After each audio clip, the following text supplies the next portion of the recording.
Bella Padilla iniintriga matapos makipasko sa pamilya ni Kyle Echari. Mukhang naging kontrobersyal ang pagsalubong ni Bella Padilla sa Pasko kasama ang kapwa niyang artista na si Kyle Echari. Sa isang Instagram post ni Kyle kamakailan, ipinakita niya ang kanyang mga larawan kasama ang pamilya, at isa na nga sa mga kasama ay si Bella. Sa caption ng post, isinulat ni Kyle, "Happy birthday Jesus Christ from me pamilya and our new, at Bella, in the family." Ba't kasama si ate kong Bella? Matured na babae ang gusto, hindi yung pabebe namang aagaw. Girlfriend ba niya si Bella Padilla? Close din pala sila ni Bella Padilla. Hindi ba pwedeng parang magkapatid lang ang turingan niya since Bella din yung name ng sister niya? What happened PPL? Ganon na ba kayo ka-judgmental? Dahil dito, hindi nakaligtas ang post sa mga reaksyon ng mga netizens, na nagbigay ng iba't ibang opinyon ukol sa kanilang pagkikita. May mga nagtanong kung anong relasyon nga ba ang mayroon sila ni Bella, habang ang iba naman ay nagbigay ng mga hindi kanais-nais na komento patungkol sa pagkakaroon ni Kyle ng ibang kasama sa Pasko. Ang mga komento ay nagbigay ng impresyon na may mga hindi makapaniwala na magkasama ang dalawa, at may mga nag-isip na may romantikong relasyon na nangyayari sa kanilang dalawa.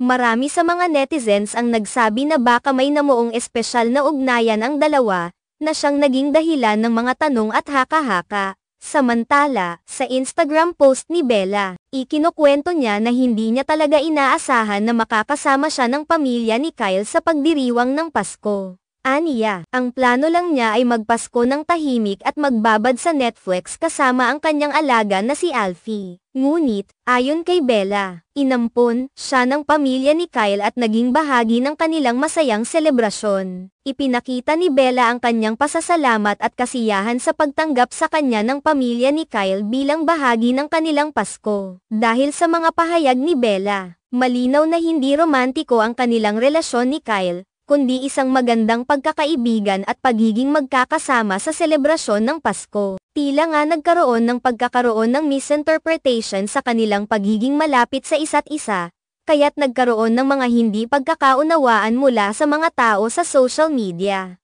Ang mga kaganapang ito ay nagpapakita na kahit ang mga simpleng post sa social media ay maaaring pagmulan ng mga isyu at maling interpretasyon, lalo na pagdating sa buhay ng mga kilalang tao. Mahalaga pa ring magbigay ng konteksto at paliwanag upang maiwasan ang mga hindi pagkakaintindihan at mapanatili ang magandang imahe at relasyon sa publiko. Sa kabila ng mga reaksyon at komentong lumabas, ipinakita ni Bella at Kyle na mayroong matibay na pag-uusap at pagpapahalaga sa isa't isa, at pinili nilang magpasalamat sa kanilang mga pamilya at sa magandang pagkakataon na magkasama sila sa panahon ng Kapaskuhan.